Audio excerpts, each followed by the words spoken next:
Hello guys, welcome to back my new YouTube channel. সবাই আমার নতুন ইউটিউব চ্যানেলে সাবস্ক্রাইব এবং লাইক করতে ভুলবা না। চলো আর কথা না বাড়িয়ে ভিডিও শুরু করা যাক।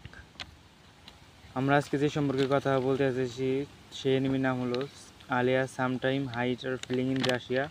এর সিজন 2 এর রিলিজ ডেট কনফার্ম হয়েছে। আমরা সিজন 1-এ অনেক রোমান্টিক দৃশ্য দেখতে পেয়েছি এবং আমরা সিজন 2-এ আরও অনেক রোমান্টিক দৃশ্য দেখতে পারবো। তবে সবাই জানতে চেয়েছে যে আমরা এর সিজন 2 কবে দেখতে পারবো। আমরা এর সিজন 2 দেখতে পারবো জুলাই মাসের 2025 তারিখে। জুলাই 2025 সালে দেখতে পারবো। তোমরা সবাই আরও নতুন এনিমির আপডেট সম্পর্কে জানতে কমেন্ট, সাবস্ক্রাইব এবং লাইক করো ভিডিওতে। So by.